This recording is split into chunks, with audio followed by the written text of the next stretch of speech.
DJ PK, it's 97.5, the KSL Sports Zone. You may have seen a clip on social media over the weekend where Big 12 Commissioner Brett Yormark, sitting at a table between two guys broadcasting the game, says there's a big announcement coming Tuesday. It's going to be big. He can't tell you, but it's going to be big. Then the league tweeted out yesterday, well, the commissioner's a little in front of himself. The announcement's coming Wednesday. What could this announcement be? That's today. That is today. Later today, we should find out. What is the Big 12 doing? Something new, something different. There's a lot of guesses. I'm with Bobby. Bobby Carbine says the conference is going to enter into a private equity partnership. That would be my guess. Some kind of business deal along those lines, something revolutionary for marketing, investment. Who knows what it'll look like, but the commissioner was all sorts of fired up, and it was like he was trying to sell it, and PK is now nodding off as if he's falling asleep. But you know how you're the king of this. When someone tries to sell you something, they oversell it, and you're like, well, you're only selling it so hard because you know I'm not going to buy it. And I had a little bit of that vibe going on. That's why I went to that. That he's selling it really hard. It's going to be something that doesn't excite people. We're moving the football championship game to Australia. You know, it's not that. Well, he's a Jersey guy. Oh, yeah? And so he's a talker. Yeah. And so is Marks in the last one. He's also a native New Jersey guy. Jersey guys provide us a lot of content. They do a lot of talking. Marks, I think, is from Plainfield, yes. We know Passaic Valley Regional High? Passaic Valley, yes. Passaic Valley Regional High for Marks. Yeah, I think it's Passaic County, yeah. Which is 20 minutes from where I grew up. Yeah. They're all jumbled right there in the metro. He went to Marist College. That's moving away, right? Isn't that Pennsylvania? Mm-hmm. Yeah. Okay. Yeah. But Passaic Valley, Jersey guy. Yeah. I mean, if you're born there, it never gets out of your blood. You can't help it. I try to be kind. I just can't do it. I try to be friendly. I can't do it. I can't. I've felt just doesn't work. I've felt the Jerseyness of the area waiting for an Uber at the Newark airport. Yeah. You can see the combativeness in the cars trying to park, and you see the combativeness on the people being really anxious about when their car is going to get there. And I'm coming in, whatever. Right. I don't have it. Back. Not. And I'm like, it's already 8 o'clock at night. I don't know anybody. I'm not doing anything. It doesn't matter if I get to my hotel at 9, 9:30, or 10. I'm going to turn on the TV, and whatever game is on is going to be there. So he wants to sell it because his position is that of a salesman. Uh-huh. He wears many different hats, but selling it is part of the job. Like he said all season, I believe we'll get 2 teams in. Well, you didn't, and you haven't. You're but he's going to sell it. Yeah. Right. You can believe it all you want, and you can try to sell it and push the story, but it's not going to work. It didn't. Well, it didn't work. But nonetheless, I appreciate that he's going to sell it, and if he doesn't sell it, he's not doing his job. And, when you come from Springfield Township, you just got to sell. Yeah, and they're all townships back there. Yeah. The township is a big word. No, it's never a town. It's a township. Township. Yeah, for whatever reason. And Morristown. Apparently he was born in Springfield and moved to Morristown. But Jersey all the way, baby. Morristown is the capital of Morris County, which is about 5 minutes away from where I grew up. So what's he selling? I mean, he's selling. What do you think? You know, all you can do is sell. The only thing that matters is how much money you can bring in. That's the ultimate reason why the Pac-12 went away. That's the primary gig of commissioners at both the pro and the college level. Everything else is just window dressing. You are hired to make money. Yeah. Right. And however you do that, whether it's media deals, getting all the teams together and sharing best practices so they all are game management and make the whole thing more entertaining. It's all perception about hype. You know, the practice at Rucker Park, that was just genius. Who gives a flying you-know-what about that, right? That is like How is that helping the U of U's basketball team? So far, it doesn't look like it's had much of an impact. Right. Playing games in other countries. Now, I don't know if it's going to happen, but I heard at the summer thing, media days, that BYU and ASU were supposed to play a baseball series in Mexico. Yeah, that's been rumored for a while. Yeah. They're going to Monterey or somewhere else? It'd be Mexico City. I thought it was Mexico City. It's what they were saying in July. There's been thought that a football game could go to Monterey, though. Yeah. Okay. I don't have any problem with any of that. I don't have any problem with Adam Silver trying to create stuff. and coming up with this in-season tournament. If it doesn't work, so what?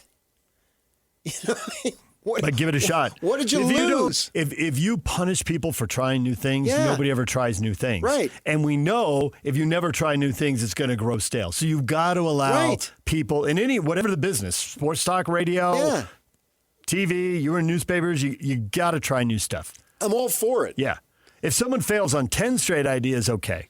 But let them try 10 things and you'll probably hit on a few. Yeah. Yeah. And taking these games in the NBA and the NFL, Yep. and MLB's been doing it overseas, sure. Yep. And I'm waiting for them to use that loophole in the college football thing and play week 0 games in Canada. Minimize the travel. I don't know. There Get is the a extra loophole. game. I mean, Hawaii's playing at Stanford this year. Well, Hawaii plays a game in Hawaii, so they get to. I mean, anybody who plays off the continental U.S., that's the thing. Right, but it's week 0. Just do it. There is no is it. Am I going to get arrested? There were multiple games last year that they Are they going to come like they do in Minnesota and drag me out of my house? And what are they going to do? Possibly. I don't think so. No.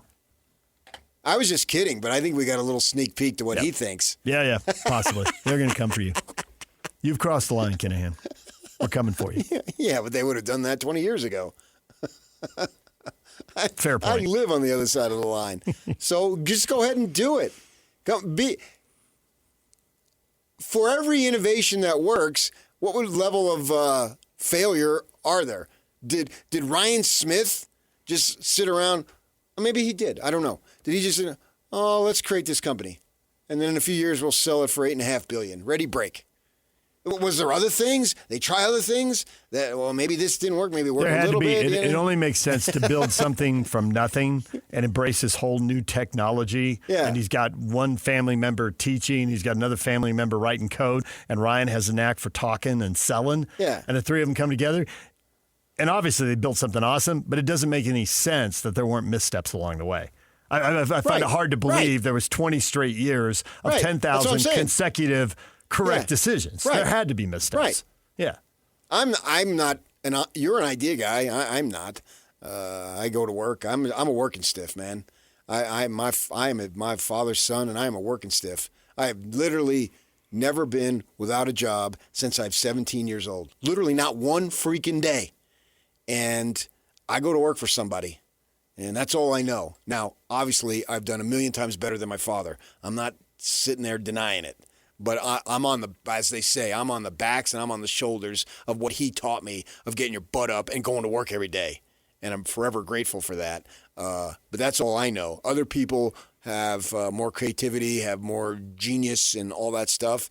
And if it's Yormark coming up with something that he thinks might click, great. Whatever it is, I have a feeling it's going to be underwhelming. But who cares? Try it. There's a lot of suggestions here on our Facebook page. Here's one that's outside of the box. Devin says, expanding the partnership with WWE where players will be able to join in the ring in the offseason. Okay, that's silly, but what the heck? What the heck? Exposure and some players will get some NIL money and get paid. Like Malone did right after the finals. I mean, and he took heat for that. But The diamond cutter. he's just out there having fun. Life's short, man. Especially when you're Bash of the Beach was a legend. when you're on top like that, it's even way shorter. You're in the moment and you think it's awesome, and then wow, your proverbial blink and it is gone. Yeah. Yeah. Sports is like that. Right. It is hard to stay on top for 3 years, and 3 years is nothing. Yeah. Right. I mean, look at the run the Chiefs had, and they went well beyond that 3-year window. But nonetheless, I mean, they went from playing in the Super Bowl to missing the playoffs. Kind of an afterthought after Thanksgiving. And by the time we got past Thanksgiving, it's like, yeah, they're not doing it. Those types of things are basically snapshots. Yeah. And when you're in the middle of it, just roll around in the mud and enjoy it. And, they changed the game from Saturday morning to Friday night. I'm not sure what the reasoning was behind that, but they're going in the old Pac-12 slot. I think the reasoning behind that is there's basically 4 TV slots and there's 4 Power 4 conferences, and I think it didn't make any sense the TV networks to have 2 of those games going head-to-head. And so they're going to have the ACC and the Big 12 apparently going to alternate years between who plays on Friday night and who plays the first game on Saturday morning, because the Big 10 and the SEC, they're going to play when they play. They're going to take the two best slots Saturday afternoon and Saturday night. And they're not moving for anybody else. And if you're moving to make more money and more exposure, great. Go ahead and do it. And he has a tough job too, because you're fighting an uphill battle. Yeah. You're playing poker and you don't have the best hand. Right. Yeah. And so you got to bluff your way through it. And it was fun when they were having that spat between the Pac-12 and the Big 12, or open for shopping, or whatever, going back and forth. And he took it. He won the bluff. They were bluffing, and he won. So right there, good on him. And then they acted quickly to be able to pick off these teams, these programs. We'll see where it is when the next TV deals come up, because everything is based on that. And it is basically short term. Everything is short term. 5 years. By the time we get to their 2030s, 2030s, who knows? Right. There'll be reorganization at the start of the decade for the rest of the decade. You would think. I think actually the decisions could be made late in the 20s, but it won't kick in until we've had people come on the show and tell us, by the time you get to 2028, there's going to be a lot going on.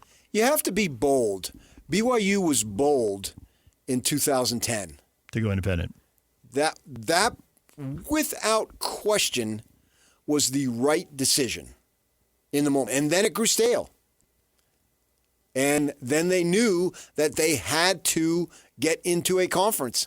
And the only conference, the most likely, was going to be the Big 12. And they pursued that. They pursued it. And it broke their way. Yeah. And they were ready.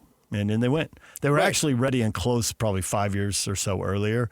And it just didn't break their way that time. Right, I think it was around 2016. Yeah, somewhere in there, right. That's when we started having Barry Trammell on. That's what really got it going, all that Big 12 stuff. Well, actually, I had buddied up to him when OKC Thunder were here in the playoffs. I offered him rides. Yeah. He sat in my car. And I thought, I'm going to buddy up to him because I have an opportunity to make money off of him. I will say, you didn't have to work very hard to buddy up to him. He's a very affable, outgoing, wants to talk to people kind of guy. But I can tell you I did that in radio. Yes, but that might have even been harder, though. There were a bunch of electronic media people that you talked to. I would say suck up to. Yeah. I went out of my way. I was friendly to you. Against all odds. I was friendly to Locke. Yeah. No, I remember talking to you in the Huntsman Center in that little lobby. I'd get up there to do a live shot. You'd get up there to beat parking and traffic. And then you're just looking at each other like, what's going on? Yeah. We got an hour to kill till the game. What are we doing now? Basically, we did the show.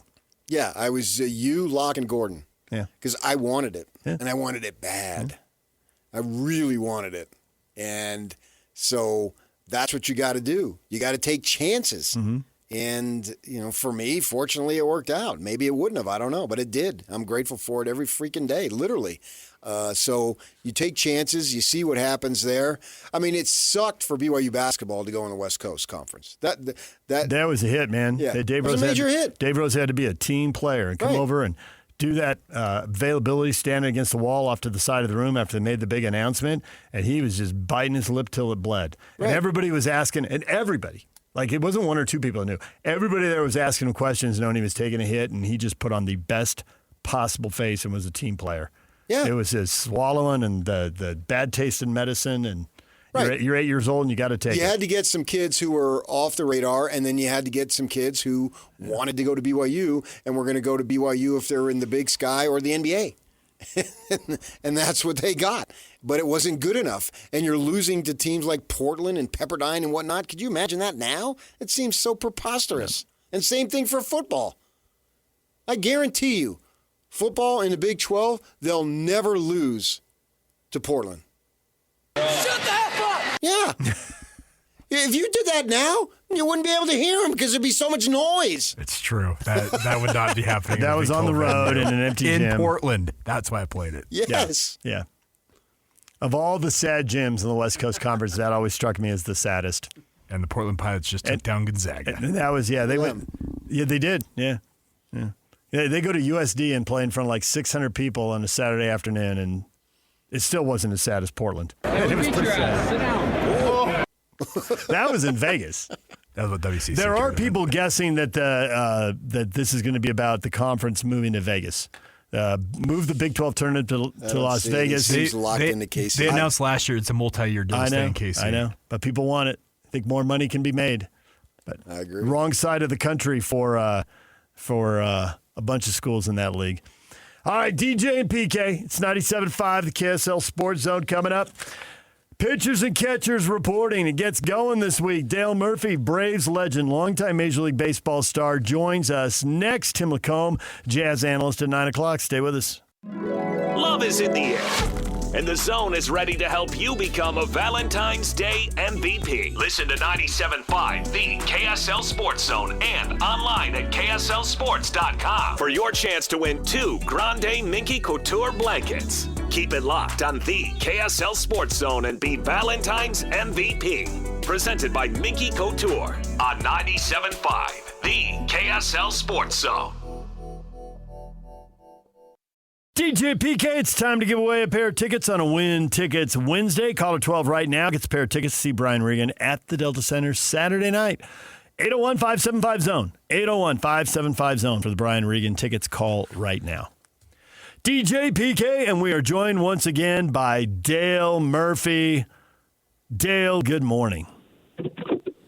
Good morning. Can you guys hear me okay? We can hear you all right. We can hear you loud and clear. We can hear the baseball hitting the leather. The crack of the bat as people play pepper. Just think, guys, in a few years you'll be able to go down to Phoenix for a week and do your show from spring training from the Utah headquarters of the Utah Baseball Club. Sounds good to me. Yeah, all right. Since you brought that up, what's going on and how close are we to getting it? Well, as close as you could get right now. Baseball's got a big situation in 2027 with the collective bargaining agreement, and I'm sure that expansion will be part of that negotiation once we get through that. Probably be a couple years, so I'm thinking maybe the word is around 2029, 2030. We'll start hearing some announcements. Let's hope so. Yeah, for sure. Be awesome. I'm anticipating, I was going to talk about 2026 in actual baseball, but since you brought up 2027 and the labor negotiations, I don't know if it'll be a strike or a lockout. Maybe you have an idea which group will drop the hammer first. But it seems like the owners have a lot of money and the players have a lot of money, so they can wait stuff out. And there's also a lot of money to be made or lost, so there's motivation to wait stuff out. So as much as I'd like to think, well, this is a 20, 30, 40 game thing and we'll still get most of a season, I think that's just me trying to talk myself into something. I'm worried it's going to be 100 games or more and that these sides are really going to dig in. How much digging in do you expect? That's a great question. I think the challenge for the challenge for baseball is, obviously we're the last sport without, I guess, to put it, well, they have a hard cap. And so, there is a luxury tax there. You got the small market teams. You got the Los Angeles Dodgers, and the Mets, et cetera. So I don't, have a feeling everybody's really concerned. I think that there is, just going to be some challenges in 2027 to get everybody on both sides. What's interesting when you look at it, if there's a group of owners sitting in a room and everybody says, okay, someone says, all those in favor of a salary cap, raise your hand. The Dodgers will probably be looking around like, no, we're fine. We like where it's at. And so, it's the haves and have-nots is baseball going to, get to the point where there's a hard cap or something? We also got media rights issues. Major League Baseball doesn't share any of the revenue except the revenue generated inside the stadium.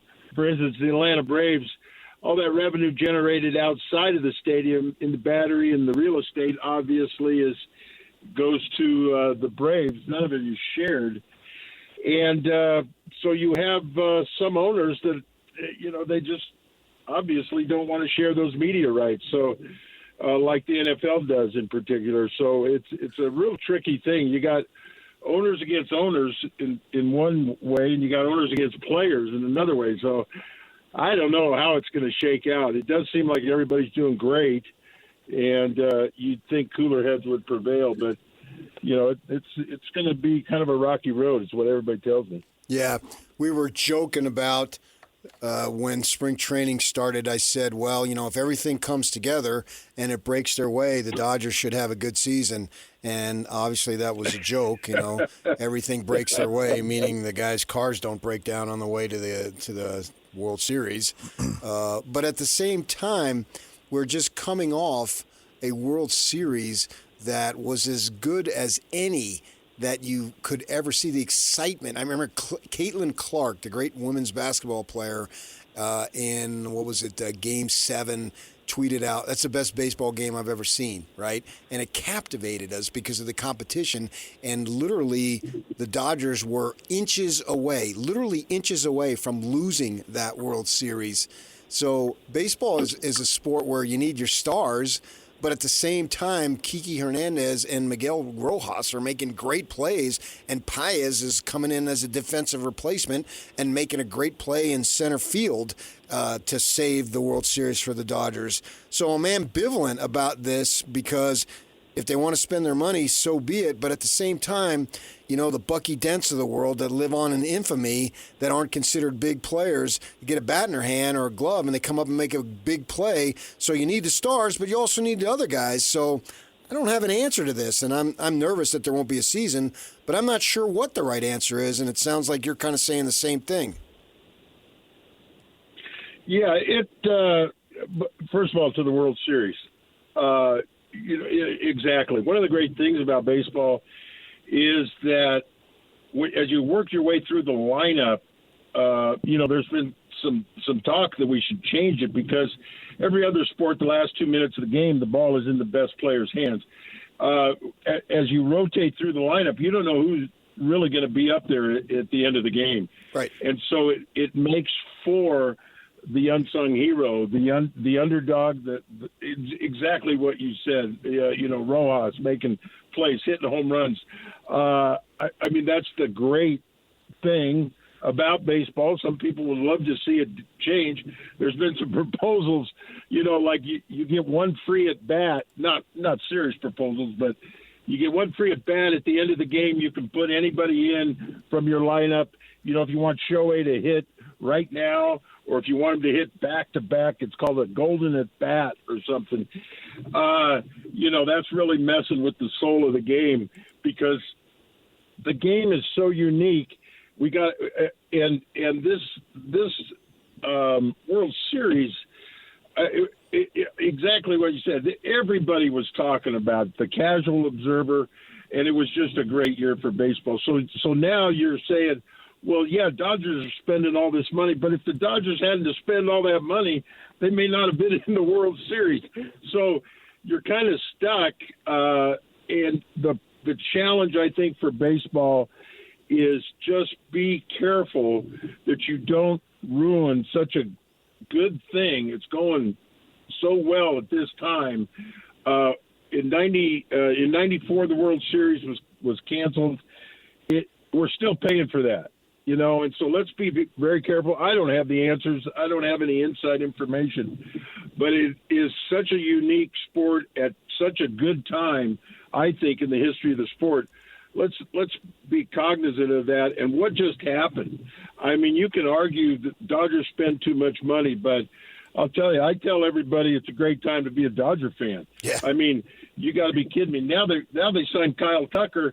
I mean, it's just one of those things. I'm a player, ex-player, so I kind of say to myself, hey, some owners can play this game. Some owners maybe should sell the team if they can't play the game, and it costs a lot of money.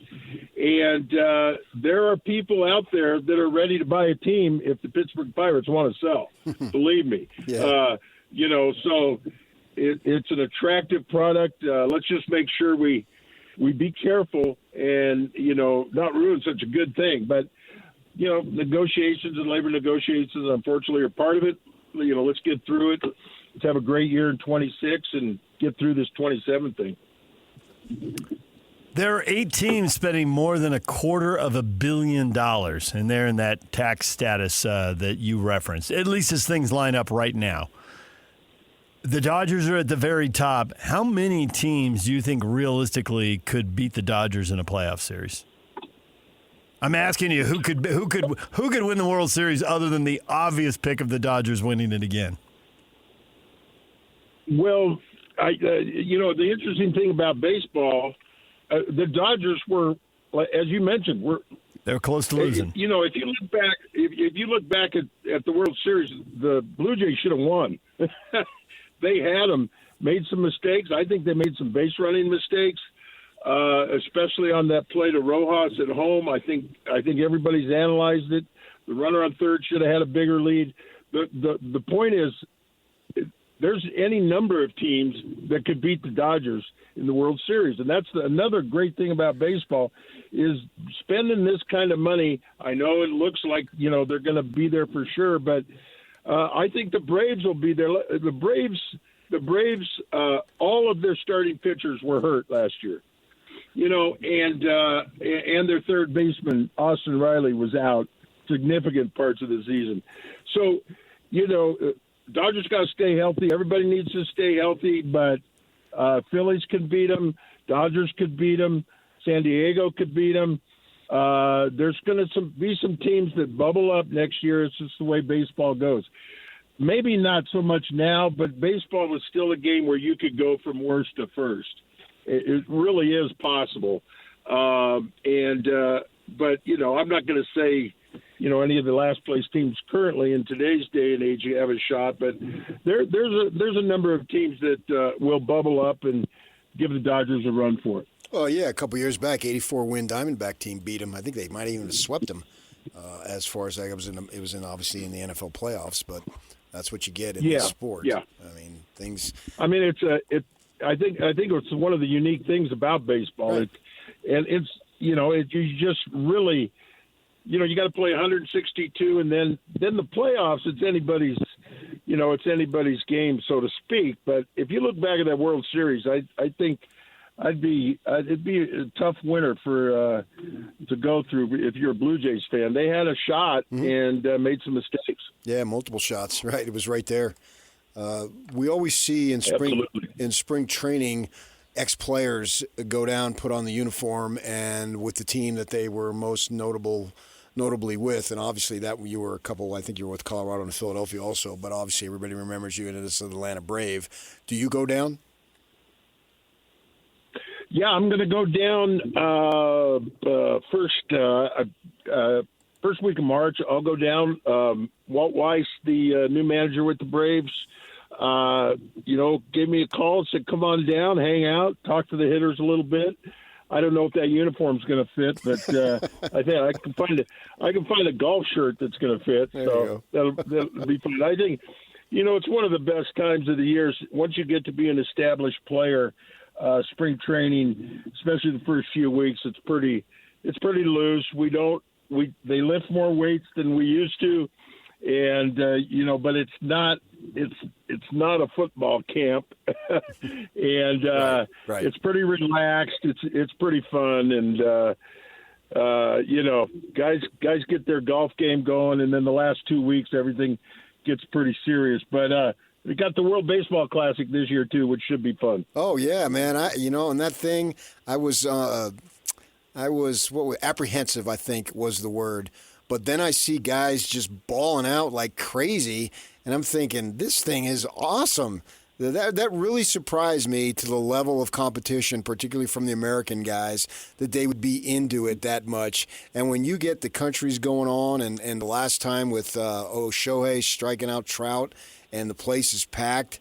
I don't know if I think it was a C-League creation, Bud C-League. And, boy, this thing has really taken off.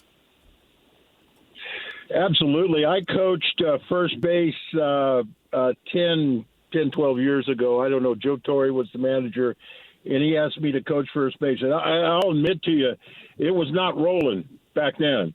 And, we had all kinds of rumors that, Kershaw wanted to pitch for us, but he couldn't. And, but that changed. That flipped, I think, especially when the U.S. team, and we realized that this thing to go, U.S. has got to be competitive. We got to, get some guys out there because Japan, for instance, there's a different ball than they use in Japan during their season, and they get the ball that the World Baseball Classic uses. They get it a year in advance, and their pitchers are working with that ball. I mean, they were taking it serious. And I think Team USA finally said to themselves, look, we got to take this a little more serious if we're going to be competitive. And then you're right. It just took off, especially with Shohei striking out Trout. But, you look at the lineups, man. You look at the lineups of Dominican Republic and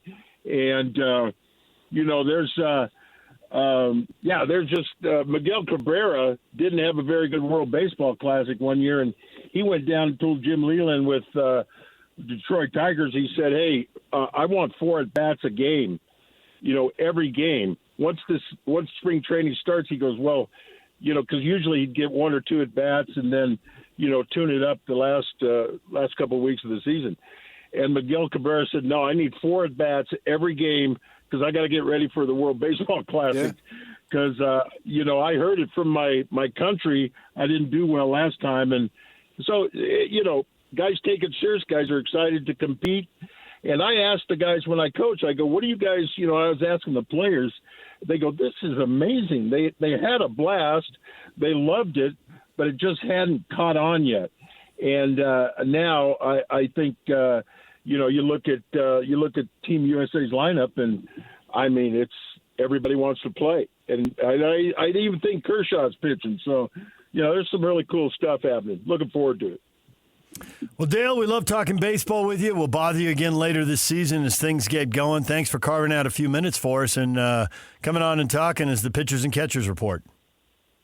Absolutely. Great time of year. Everybody want to have a good vacation and see some good baseball. It's a lot of fun. Go to Florida or Phoenix. It's a great time of year. I miss it every year. People say, what's the hardest part? I said, February and March every year. So thanks, guys. Love to talk the game. Thank you. Dale Murphy, Atlanta Braves legend, longtime Major League Baseball star, join us right here on The Zone. Tim Lacombe, jazz analyst for SCG Media, coming up at 9 o'clock. Stay with us right here on The Zone.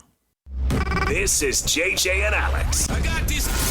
I want you to go off a little bit more about how the rebuild is over. A trade like this hits harder when your team has come as far as the Jazz have come, and especially Canton, George. What the Jazz did today was take a huge leap forward to the point of not only is the rebuild over, this is who we are. We have potentially 3 All-Stars in our starting lineup with young players who have the potential to also become All-Stars, Ace Bailey and whoever they're going to take in this upcoming draft. Right. We're not only going to compete and try to make the playoffs next year, we're going to be a force. Take us seriously now. We have a lineup that you must take seriously. We're going to compete at a high level moving forward, and you don't have to worry about all this stuff and all this pain. The pain is gone. Now you're going to enjoy the fruits of your labor. This team's going to be really, really good next year as long as they stay healthy. Catch JJ and Alex afternoons from 3 to 7 on 97.5, the KSL Sports Zone.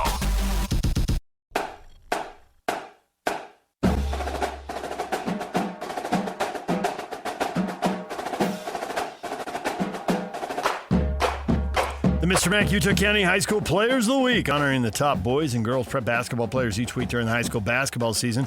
Our winners this week, Hattie Templeman from Springville High School and Graydon Anderson from Westlake High. Templeman scored 14 points in a win at Salem Hills and followed up with 19 points in a win at Maple Mountain. Anderson with 18 points in the rivalry win over Cedar Valley and 15 more in a win over Bingham. The Utah County Player of the Week award proudly presented by Mr. Mack. No one buys, no one sells, no one cares the way they do. Absolutely no one. PK, BYU's losing streak is over. They win 99-94 at Baylor. Any win is a good win when you've lost 4 in a row and 5 out of 6. I thought it was weird in this game how it vacillated between decent basketball to start, a terrible 3-minute stretch where they went from tied at 17 to suddenly they're down by 12. Thought they were really good to end the half, really good to start the second half. It was about 23 minutes of good basketball. They went from down 12 to up 17 with 5 minutes to go. They were dominating and looking good at both ends of the floor, and they made a complete mess of the last 5 minutes and won by 5. So I don't know what to take from this going forward. This will help get them on track. Obviously, they'll have better opponents than Baylor, who drops to 3-9 in the Big 12. The bottom line, as Kyle Whittingham would always say, the bottom line, they won on the road. They snapped the losing streak. That's the most important thing. Trying to draw more from a game that was a major roller coaster ride. I think maybe we've been talking about depth and rebounding, and they had a guy who'd been buried on the bench here, Moop, come in and get 10 boards and maybe carve out a little bit of a spot for himself, especially given that, he shares a position with a guy who's foul prone in Kebakeda. Oh, I don't think he's a center. I think they're just sticking him there. Yeah, I agree. But share the position. Even though you don't really fit, if you can get 10 boards, you make yourself fit a little. Well, you have to look at the opponent. He's not going to be able to have that level of effectiveness, I don't think, next Wednesday, a week from today in Tucson, because they've got They've got real size, yeah. Yeah, so we'll see. But, hats off to him. He battled, and he did what Kevin Young asked him to do, and he's probably sitting on the bench. If I want to get on the court, this is what I need to do. And he did it, and that's awesome. And that's what team basketball is about. You can't have everybody being the star, and there's one star. To me, this was a typical BYU basketball game, though. This is the way they're going to have to win. They're going to have to score. DeBonce's going to have a high percentage of his shots go in, which he did, and they're going to need Wright. Wright was able to finish far better at the rim than he would against a team like Arizona, because they're just much taller, and they're susceptible to that. And so he was dynamic, going back to a place where he played last year. And Saunders, 9 boards. To me, this was classic 25-26 BYU basketball team. This is the way they win. They're not going to Houston you and just dominate you defensively, obviously. They're going to have to outscore you. They're going to have to hit shots. They're going to have to use the incredible athleticism that DeBonce possesses. And his shot's going to need to be on. And he's been rounding into shape. I expect we'll see more of the same. When you got a player of his caliber, you always have a chance. Because he is just flat out awesome, man. To me, I've watched these guys enough. He is by far, not by far. We always say that, by far, and it's not even close. Yes, it is. We get caught up in, as Kevin Graham used to say, diarrhea of the mouth, and you keep going. So I take that back. By far, he's not by far, but to me, he's the number one player and should be the number one pick. I got caught up by far. No, I'm not ready to go there. But watching him play is just a lot of fun. So this is what this team's going to have to do.